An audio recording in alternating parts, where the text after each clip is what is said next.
Hello and welcome back to another episode of the podcast, Little Girls Aren't Taught This. This episode, I must say, was one that I could not wait to record, and I am so happy that I get to bring conversations like this to the podcast. So this week I am joined by Dr. Maya. So she is a neurologist, a herbalist. She talks a lot about psychedelics and plant medicines. And she is really bridging the gap between science and the sacred. So in this episode, we talk a lot about master plants. We talk a lot about plant medicines. We mention some of the most common ones maybe you've heard of: ayahuasca, mushrooms. I think they're the main two that we go into, but we talk about all of these other different types of sacred plant medicines and really how they assist people in healing, trauma, but also how they assist in people just having that really like psycho-spiritual experience, and really how they can assist in personal growth. So Dr. Maya is from New York, so it was such a pleasure to be able to record this episode with her. In this, we go on about, some of the key lessons that she can give us in terms of working with plant medicines or master plants, her experience on working with master plants, the origins of these master plants that we work with, and really how we can respect the sacredness of where they come from in our own healing journeys, and how to integrate experiences that maybe you have, or how to know when the time is right for you to start to incorporate plant medicines.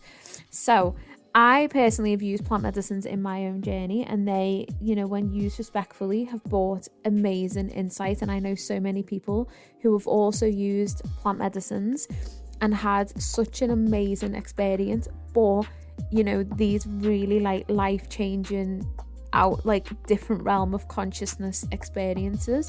So one of the things I do just want to say is, listening to this episode, don't feel like you have to incorporate plant medicines like mushrooms, or it's this big thing that you have to do ayahuasca, because you don't. I just think this was a really interesting conversation, and it's so taboo to talk about plant medicines, but then on the flip side, it's also everybody is doing ayahuasca, it seems, or especially in these spiritual communities, everyone is talking about doing all of these plant medicines. And it just, for me, was really important to bring an expert in, bring in somebody who's had such profound experiences to help us understand and respect these sacred plants. So I hope you do enjoy it, and I hope this is a conversation that you find as interesting as I did recording it. So yes, let's dive in. Welcome to the podcast. Thank you so much for being on, Maya. And I would love you to just introduce yourself and tell us a little bit about what you do and how you got to where you are with the work that you do.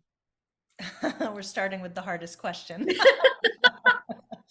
I think this is sort of always so interesting, because it seems like it's always an easy question, but our society expects us to be in these boxes that make a lot of sense to people. And I'm definitely not a person who is an in the box person. So this is like always the most challenging part of any interview. But I am a neurologist. I'm conventionally trained adult and pediatric neurologist.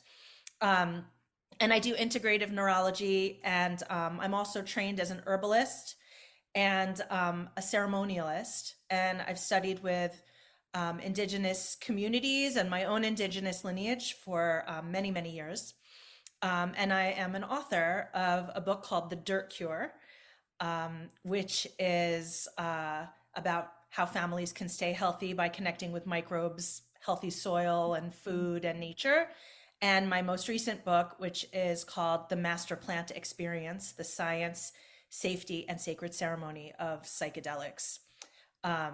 So how I got here is a very long and sort of circuitous story, which is, a little bit of an adventure, but I think I'll summarize it by saying that I received many nudges and instigators and epiphanies, and I made a decision at a certain point in my life to really lean into those and listen to those, rather than disregarding them.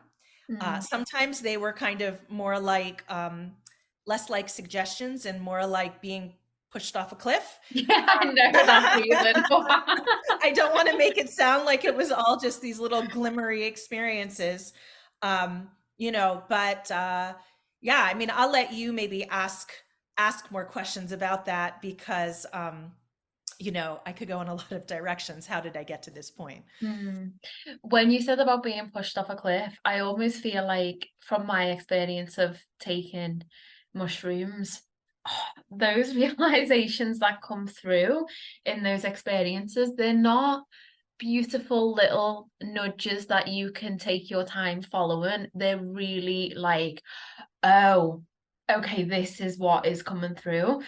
So, in terms of your personal experience with psychedelics, how have they influenced your perspective on healing and personal growth? Hmm. So I'll start by saying that my other than some teenage experiences that I had before I really knew or understood what master plants are and what Mm. kind of the sacredness of this kind of process really entailed. As an adult, my experience with psychedelics and master plants was very unexpected for me. I actually, my son, uh, who was 7 years old at the time, we'd moved out of our apartment for 5 months because of mold remediation. And we had to gut the bathroom and other parts of the apartment because it had so much mold, and he was very, very sick. And we moved back in. It had been tested, it had been gutted down to the studs, the whole thing. 2 weeks after moving back in, my son, my youngest, had a seizure. And he'd never had a seizure before, and thankfully, knock wood, never had one again. But in that moment, it was very scary. He was locked in the bathroom, and I couldn't get to him, and it was like a whole thing. And I was just holding him in my arms afterwards, and I just knew with all of my body in a way that I think some people really like. It's not knowing here, it's knowing in Mm. some bigger, fuller way. I knew that this wasn't a physical problem. I was doing all kinds of things, integrative, conventional, etc. It wasn't a physical problem. It was a spiritual or energetic or soul problem. Like there was something, some spiritual sickness I felt that was happening. And it was just this kind of knowing. And I was like, holy crap, I don't know exactly what to do for him, and I need to know how to help him.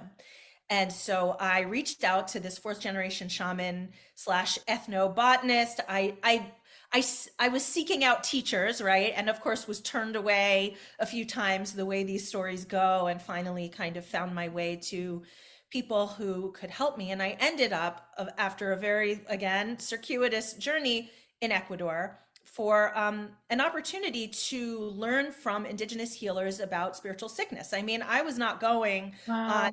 a psychedelics retreat or anything of that nature. And that was like actually not my interest. And I was actually kind of scared of that, to be honest. I was like, I'm a mom, I'm a doctor, like I'm not going to get involved in that kind of thing. But I do want to learn about the plants, and I do want to learn from these indigenous healers. Which are not, they're not just using psychedelics or master plants Mm. as healing approaches. So I go on this trip, and of course it was like, I found out about it was happening like the next day. Like everything was very strange and unusual, and I managed to get down there, and then they kind of surprised me with, oh, and by the way, besides learning and going and walking through the jungle and discovering these things, you're also going to have an experience with ayahuasca. You're also going to have an experience with San Pedro. Like no Wow. preparation, no expectation. It was just, but interestingly, the Ecuadorian approach where I was, we would consider this approach to be microdosing, really, or maybe like what we'd call aphrodisiac dosing, which I talk about in my book, which is kind of between microdosing and shamanic dosing, right? Mm. So it wasn't the kind of dosing we think of here in the US as, these big giant experiences, but they were very potent nonetheless. And I'm very sensitive anyway, so I did have these experiences that were very transformative for me, particularly actually with the San Pedro cactus.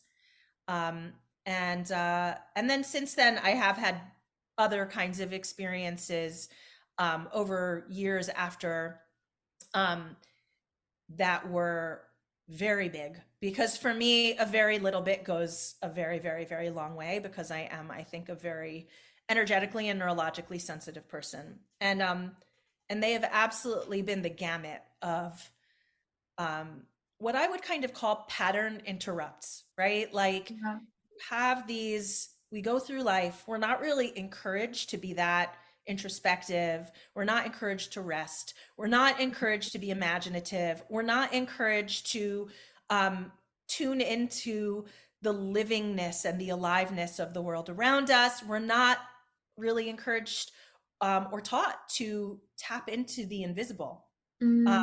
But there's a tremendous amount, not just of science, but of ancient mystical traditions that all describe this, that all describe how to engage with the difficult and the wonderful parts of being a human through these different mechanisms. And I think it's really important to have these pattern interrupts that awaken us to the enchantment of the world, and and alert us to the programming that we're living with, that most of which happened to us between the ages of 0 and 7 years, right? We are programmed very intensively in childhood, early childhood especially, to know how to survive in our families, in our communities, in our culture, in our world, in our school, in our, right?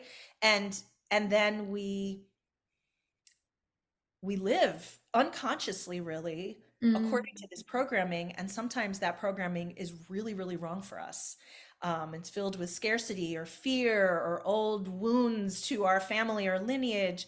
So what these pattern interrupts do, and I don't want to just stay there, pattern interrupts, they're much more than that. But when we have those kinds of moments, and they can come not through psychedelics, and they can come through psychedelics, we get these like new eyes. And I mean, I can talk a little bit about the neuroscience of it, but we get to see ourselves and everything around us with a different kind of perception, a different lens that allows us then to move forward with a lot more information and knowing, and a sense of guidance and trust in many cases, not all, that help us kind of extract ourselves, deprogram us, and live in a more enchanted way, I would say. So, two things from what you just said that I thought were really interesting was the experiences with the Indigenous communities. I think I'm really curious about that, because I see a lot of usage of these plant medicines, or as you put them, these master plants, in a lot of westernized spiritual places. And it almost feels, I don't know, I just feel something in my heart when I think about how they are used. And I saw this a lot in Bali as well, how they're used, and I'm seeing this a lot in the UK, and kind of the roots and the essence of where they come from. So how was that being in Ecuador and experiencing that with those cultures? Oh, so much to unpack here. And I really talk about it a lot in my book. I dedicate a lot of space to Indigenous knowing. So I want to just sort of back up a little and say, for the Indigenous people that I know, I've learned with, and I've trained with, master plants are not things, they're not tools, they're not drugs, they are beings, they are teachers, and they are transmitting ancient knowledge to us as humans that comes from time immemorial, the cosmos, the beyond, whatever. Okay. And I go into a lot more detail into this, but some of the things that I think were really important about being with that perspective is this understanding, first of all, that, we think of, in Western culture, I will not say you and I, but many people think of indigenous people as being primitive, as not being, modern, and not being scientific, and so on. And they think that, not really knowing or acknowledging that probably about almost 80% of pharmaceuticals that we use in ORs, in, pharmacies, etc., that we consider life-saving are derived from indigenous knowledge of plants, particularly in the jungle. And these were basically derived from, these kind of bounty hunters that come from pharmaceutical companies and so on, that would go to learn with indigenous people.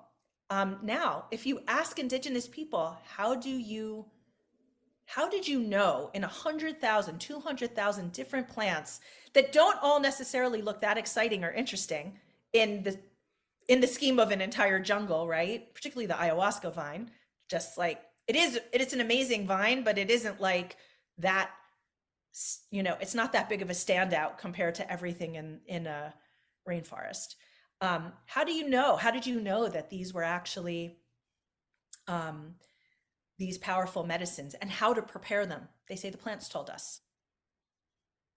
And the anthropologists and so on who have heard this time again just disregard that, like, oh, these people are a little delusional, they lie, or they whatever. It was really just trial and error, right? 100,000 times of trial and error. But in fact, they disregard this kind of, they're happy to take the knowledge and commoditize that, but they don't actually engage with the knowing that is actually incredibly advanced, right? I mean, and to make the ayahuasca brew that is very popular now, all over the world, it's actually not just the ayahuasca vine. It's the ayahuasca vine and another plant, other plants, depending, okay? In South America, it's often the chacruna plant that has high DMT levels. Many plants have high DMT levels, and chacruna is one of them. And the ayahuasca vine actually isn't psychedelic all by itself. It has an enzyme that prevents us from breaking down DMT in our digestive tract that allows the DMT to persist, go into our body, act as a very powerful antioxidant, and also a psychedelic that allows us to have visions. And in order to do this brew, you have to cook down this ayahuasca vine for hours and hours and hours until it's like a paste. Add in the plant. It's very involved, in other words. They didn't know about molecules. They didn't know about MAOI inhibitors. They didn't know all the biochemistry that we think you need to know in order to achieve these kinds of pharmaceutical combinations.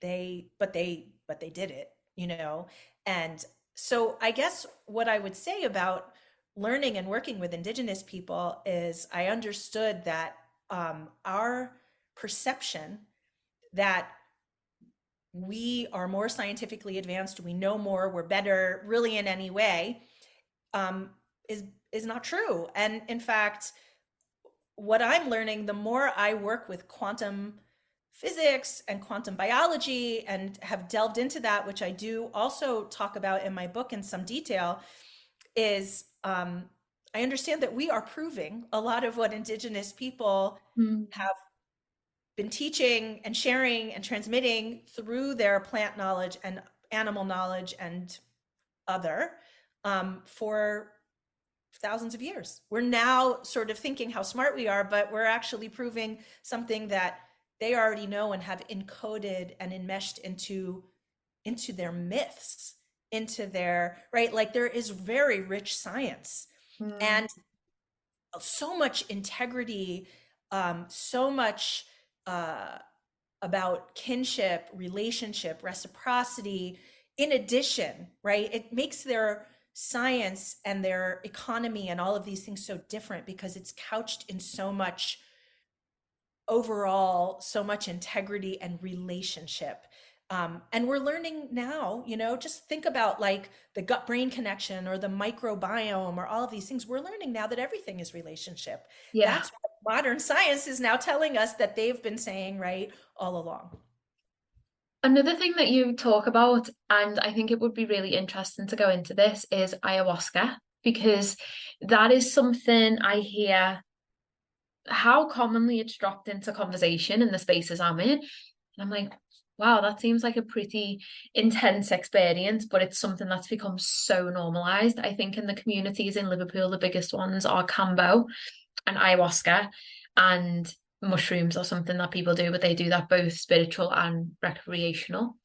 So can you give us a little bit of insight into ayahuasca? Because for me, I've had opportunities where it's presented to me, but I've never felt that spiritual soul calling to go ahead with the experience of ayahuasca. I truly believe it's like the medicine will call you to it or present the opportunity.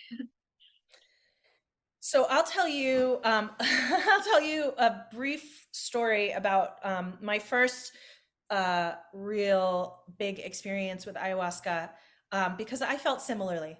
I actually, when I was in Ecuador and had that first sort of unexpected, strange experience, I really didn't want to have an experience at that time. I wasn't ready. I was not wanting it, and I, in fact, had none. I Other people did. It wasn't like the big dramatic thing that we think of in like the Peruvian or Brazilian kinds of ceremonies, where it's like tons of vomiting and things like that. But people were having visions and so on, and I was just sitting there, and like basically like, nope, I don't want this, and I didn't. I didn't have anything.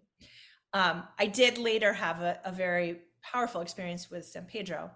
But then some years later, after really not feeling called to ingest, but I did start growing an ayahuasca vine in my home. Oh, wow. By the way, is legal. But I now have a over 10-year-old ayahuasca vine that I've been growing for many years and tending. And that was a way I thought, I want to know her better.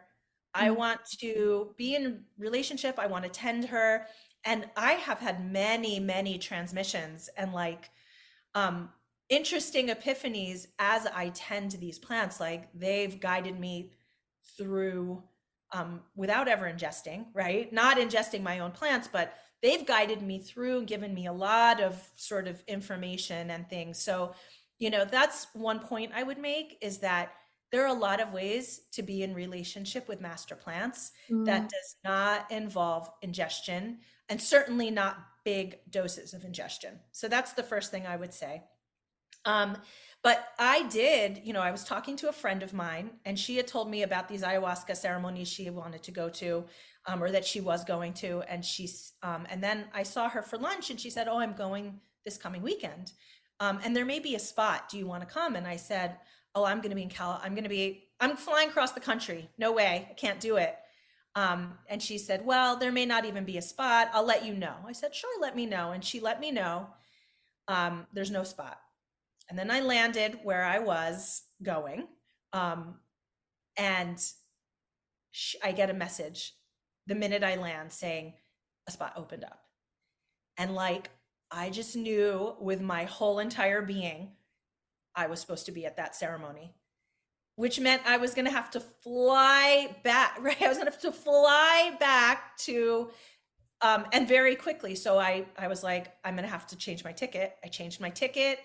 I went to this event I was supposed to be going to, and then I flew back immediately, basically the next morning, and ended up going to this ceremony, and it was incredibly difficult, and I would say incredibly important for me, But to your point, it is really important to me that people feel the call. Yeah.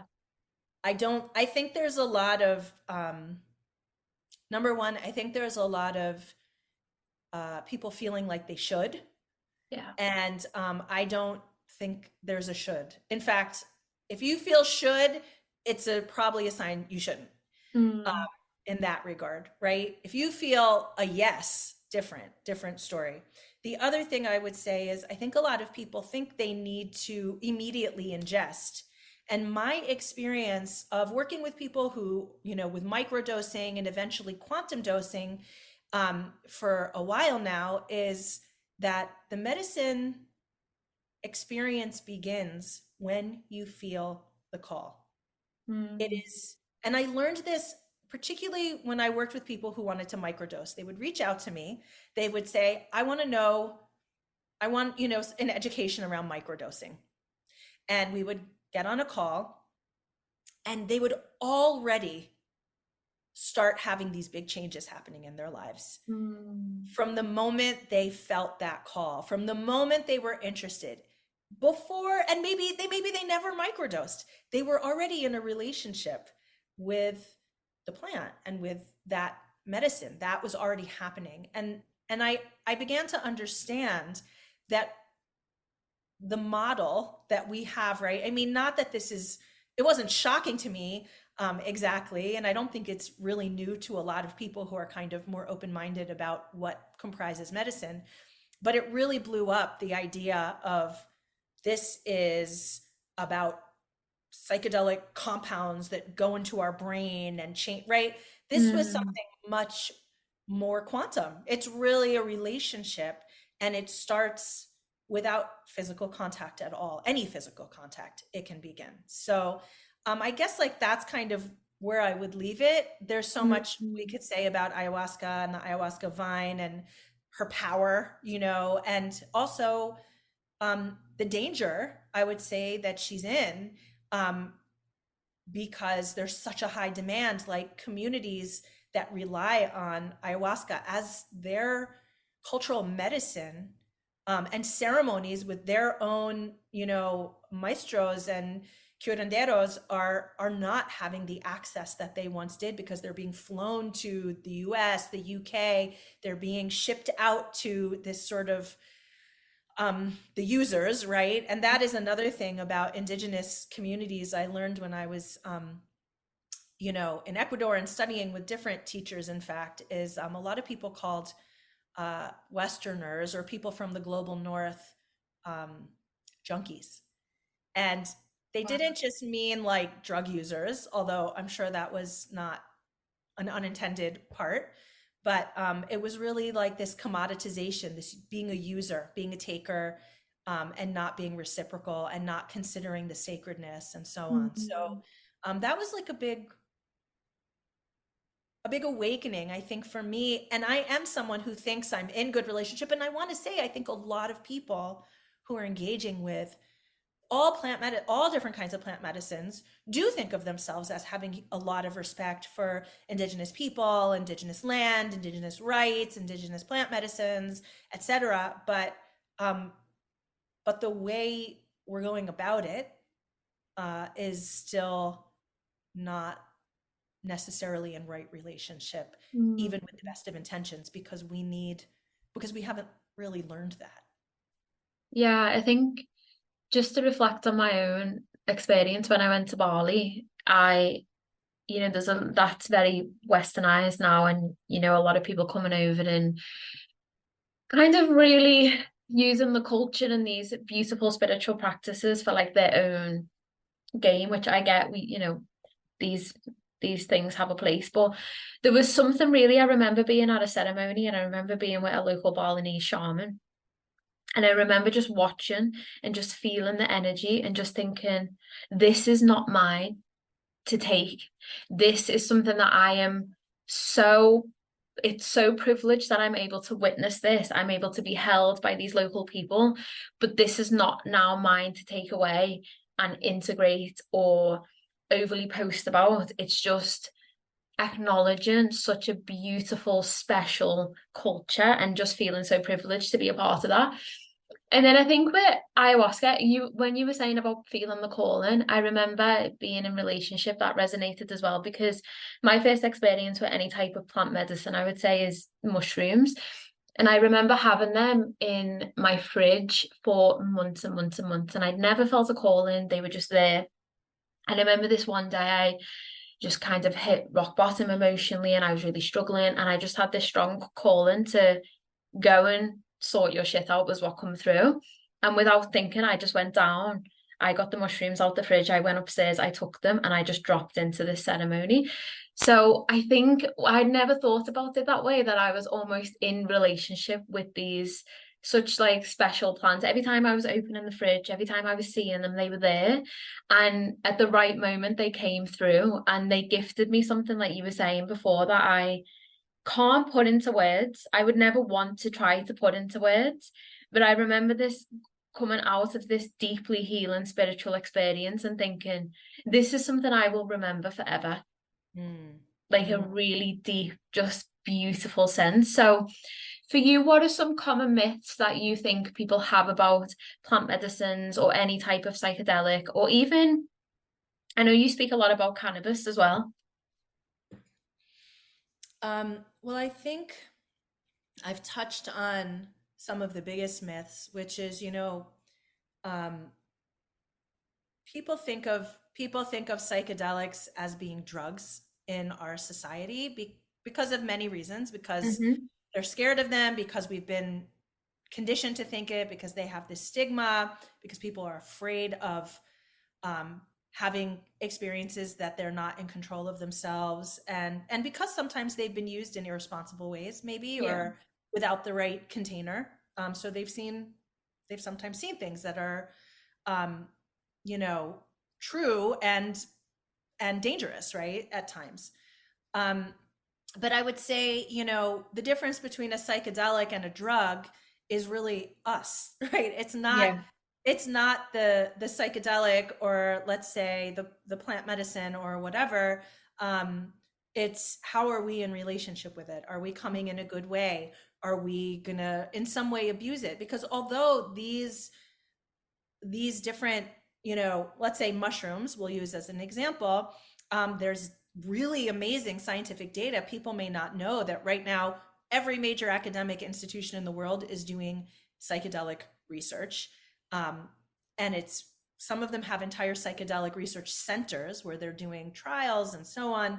And I've interviewed and talked to many of the scientists in those places. And I mean, we're seeing for addiction, for major depression, for OCD, for eating disorders, for TBI, traumatic brain injury, probably we're going to see dementia, Parkinson's, a lot of different conditions. But addiction, I think, is an interesting one, because we're seeing smoking, alcohol, and much more what we might think of as much more even serious or more difficult addictions to break, although addiction is addiction, difficult to break, right? We know that these like that mushrooms, for example, interrupt that for many people, interrupt lifelong addiction. And yet I definitely see people who can rely on going back again and again and again and again with mushrooms all the time. And instead of kind of determining what they might need to change in their lives so they don't feel that level of needing to escape into the feeling or even the wisdom of the mushrooms, right? Like, what is our responsibility, and how do we bring that back to ordinary reality if we do have the privilege of engaging with these sacraments and having experiences like what you described, right? So a drug, how we engage with something as a drug is really up to us. That's the first thing I would say. And just the difference, right, between, again, going back to that idea of psychedelics versus master plants, this sort of myth around, it's part of what these plants are doing is breaking open this myth that we are all separate, that nature is filled with things, rather than beings, that that there is nothing kind of invisible and alive and enchanted in the world, right? Like, there are these, I think a lot of people think that being skeptical is the right baseline for us. It's unbiased, but people, I think, don't realize that skepticism is its own bias, right? Mm. And there's sort of this, right? There's something in between skepticism and, enchantment, right? Where we can walk something in between that encourages sort of the mystical and the mystery, which Mm. we as human beings need mystical experiences. It's as nourishing to us as food and water to have mystical experiences. We know, for example, that there are many tens of thousands year old discoveries of cave art, right? I don't know what you were taught about cave art, but when I was a little kid, I was taught about cave art. I remember them showing these pictures, and I'm like, this is how primitive people drew the, Mm. ugly pictures of what they did in their day, right? Yeah. It turns out it's like that's like what I learned in, I don't know, like third or fifth grade or whatever it was. It turns out as I'm doing all this research, and here I am, like obviously many decades later, a pretty educated person, I'm looking at all of this information about cave art. So a lot of cave art, which why we still are discovering cave art, is very deep inside caves, nowhere near light, nowhere near where people would be like living their lives. Cave art very often was so deep in oxygen deprived areas with no natural light at all, where there were probably ceremonial spaces where a lot of the art is Um, probably created by women, they say, because of handprint size and so on. And they're shamanic pictures. And in some of them, they actually have mushrooms or cacti. And in some of them, they found master plants like datura or San Pedro cactus, where it's actually the DNA of master plants, psychedelic master plants, where there probably were places that people went for mystical experiences or healings or who knows what, to have altered consciousness, right? Low oxygen, no light, sensory deprivation, mm. far and away from everybody else, with potentially psychedelic plants in many cases, creating shamanic art. And here we are like, oh, these, right? I mean, so these are some of the myths that I think like we have yet to blow up, is that mystical Mm. experiences are very much a part of the human experience, necessary parts, because being a human is effing hard. And we need to have opportunities to see beyond what we're just, putting one foot in front of the other every day. We need these interruptions. We need these opportunities to realize we're all connected and that everything is alive and that we're part of this incredibly beautiful, magical world, not just, and we need to heal, right? Because we don't Yeah. have good ways to heal, especially, I mean, I would not say our physical healing system, right, is the greatest right now, even though I know a lot of people think it is. It really, that's a whole nother conversation. But for mental health, emotional health, spiritual health, we are in the toilet. And that's why so much addiction, eating disorders, depression, anxiety, OCD, and so on. There are a lot of factors, but mental, emotional, and spiritual health being so neglected is Mm. a big part of why. And part of what the mystical experience, however we might reach it, it does not require tripping. I want to say this like very explicitly. You know, I work with quantum dosing a lot, and the kinds of outcomes I've seen have been amazing. And that's a vibrational dose of plant medicines and master plants. So, um, there are a lot of ways to experience the mystical, but that is profoundly woven into the tapestry of the human experience ever since time immemorial. And Mm. here we are without very much of that, and we're suffering. So that's really, I think, the biggest myth to bust, right? Is that being Yeah. skeptical and practical and conventional, and right, it's like we need to deprogram that. Mm. I think it's interesting as well. I don't know about you, but to kind of have one foot in that world and also have one foot in like the academic scientific world. And for me in my own practice as a therapist, it's really been about blending these two worlds because like you said something before around the conventional ways. I don't think the conventional ways in which people only come into session and only talk. I'm like, there's so much, even the somatic work, even bringing your spirit being held, your soul being held in session. And you don't have to be a spiritual client of mine, but it's just the vibration that we offer out. And then there was a book that when you were talking about, you know, the tapestry, and it reminded me of a book. Have you read it? The Woman Who Runs with Wolves. Mm-hmm. And that is just, even that in itself is just a way for me that I connect to those archetypal stories of humanness and rawness. And it's just, I think that is a really nice example for me of how I can connect to those things, like you've just said, without tripping, without taking a plant medicine, just kind of like nourishing my soul and the lineage before us and what was in our humanness and what still remains. So one of the other things I wanted to speak to you about was trauma healing and resilience building, and how these beautiful, amazing plants can come into that. Because I think especially after COVID, the world's nervous system, never mind individuals' nervous systems, are on the floor. It's so shot at, which you've just mentioned. So how do these tie in with healing trauma and building resilience?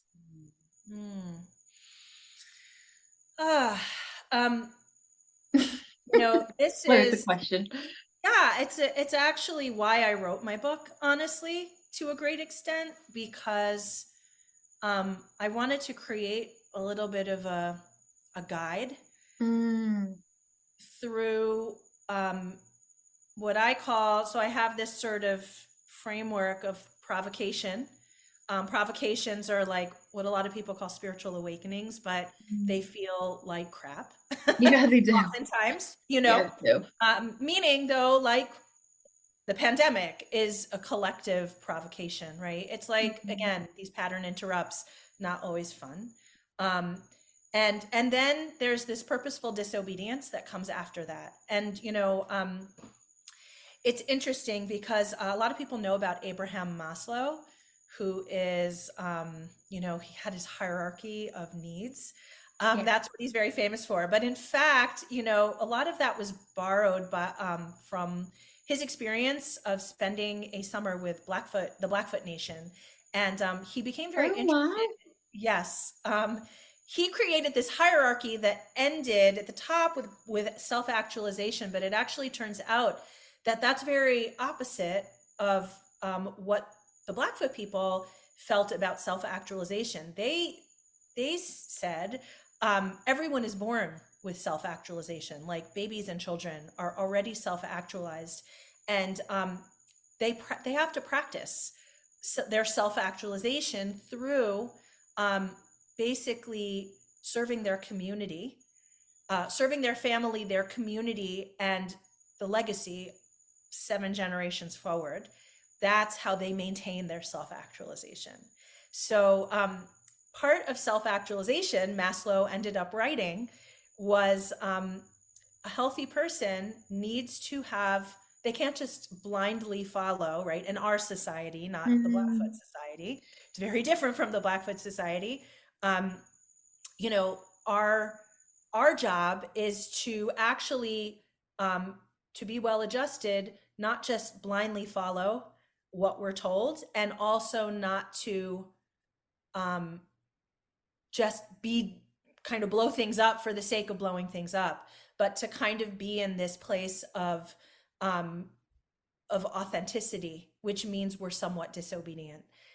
So provocation, purposeful disobedience, presence, right? Being with ourselves, being with each other, showing up, right? Which means like not having these things around us every single second, putting them away, turning them off, having time where we're really showing up in the moment. And then practice is just doing life again and again and again each day, and integrating these things into our daily lives.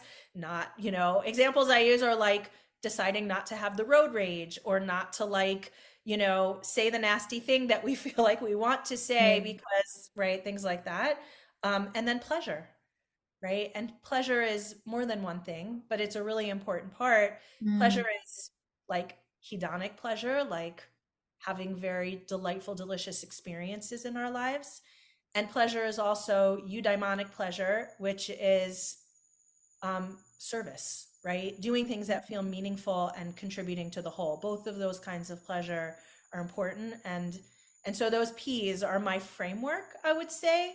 But I think practically speaking, rather than just as a framework, the healing that we require, and I agree with you that everybody's nervous systems and hearts are just really tripped up after, and a lot of people are experiencing kind of the trauma of the pandemic, and all the separation years afterwards, right? It was like whatever they experienced during it, it's a lot of it's playing out now, is like rest, when you can rest, play, which means low stakes experiences and experimentation, just to see what happens. Imagination, creative practice, and somatic practice, right? Just like being with your body, breathing, noticing like what's happening is like a great place to begin. And then just things like more spiritual practice, so time in nature, dream journaling, all those kinds of things. All of those are, I think, really important ways to recalibrate our body, mind, and spirit. And those are the real tools. And I write about this in an entire chapter in my book. So if people feel like, wait, I want to like remember what you just said, I actually map it out. But it's there's so many ways in.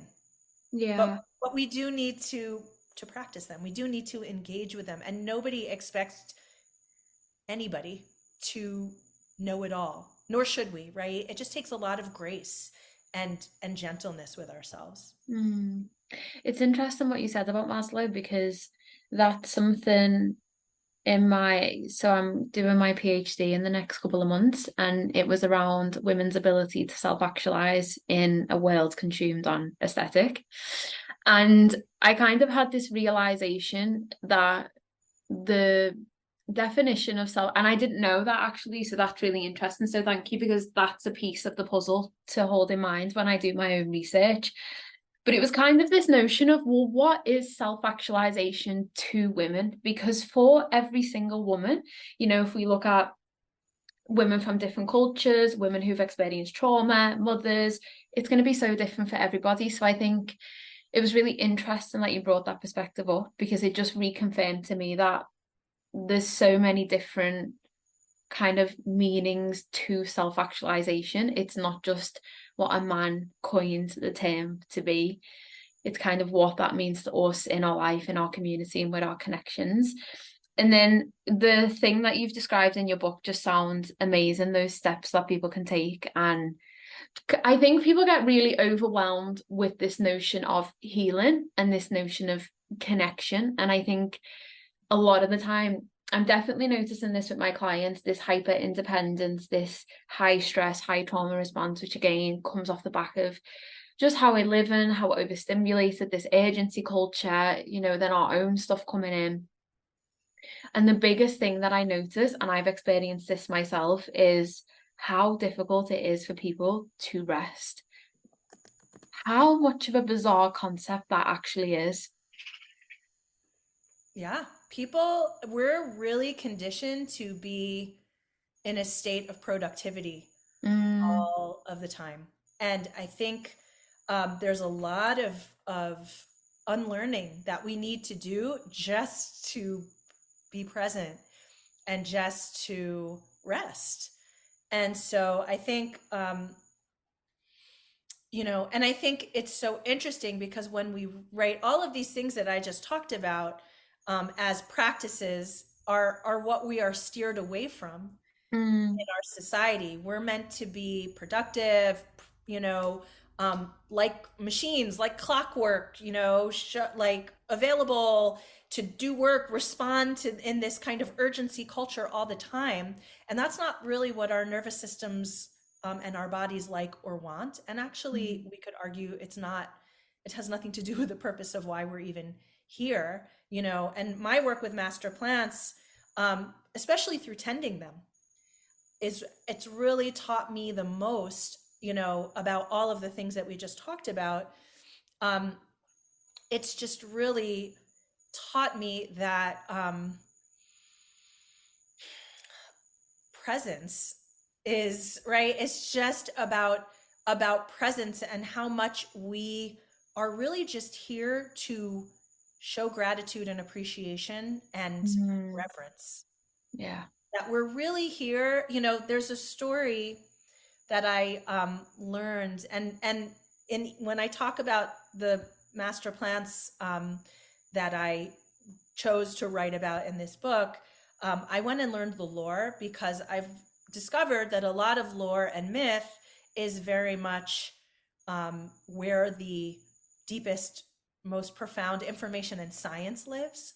But one of the stories around the tobacco plant, which is a master plant, and which is considered probably around the world the most sacred plant of all, pretty universally. The lore of the tobacco plant is that the tobacco plant created humans to honor the spirit of tobacco. So if we kind of imagine what that means, right? That we're invented, right? We were created to show gratitude, appreciation, honor, and reverence. What does that say to how we spend all our time, most of our time, or all of our time? And, I think one of the things I talk about in the book is the science of heart intelligence, and how when we are in a state of gratitude and appreciation, we're in what's called a state of coherence, where our heart rate variability, the space between our heartbeats, is exactly this beautiful sinusoidal kind of tracing that is very associated with healing from PTSD, fewer heart attacks, better health overall, better mental health overall, better focus, better creativity, on and on and on and on, right? So this state of coherence has all these associations with lots of physical and mental health benefits. And it comes when we're in a state of gratitude, right? It makes perfect sense that we are here to show reverence and to appreciate and honor and be grateful. So what if we changed our lives and, our relationships and our world to reflect that as a major reason we're here, right? Not to produce, not to make more, not to rush around, but to actually be still, be reverent, to honor, to sing, to dance, to make altars, to make art, to just make offerings, right? I think, and that's what a lot of what I do in a lot of the neurologic retraining and in my programs is to really teach people how to re-engage that, right? Re-enchant the world in a sense. Love that. That was I feel like that was the perfect place to wrap up the podcast, because I felt that so deeply in my heart when you just said that. So thank you so much. And I think if there was anything, if someone's listened to this podcast and maybe feels a calling to experiment or even find out more knowledge about plant medicines or master plants, is there any piece of advice that you would leave them with? I think I would say, really learn about them first. And, whether it's with my book or other books or just searching and, right, learn what they look like, learn their stories a little bit, and see what unfolds for you, because there is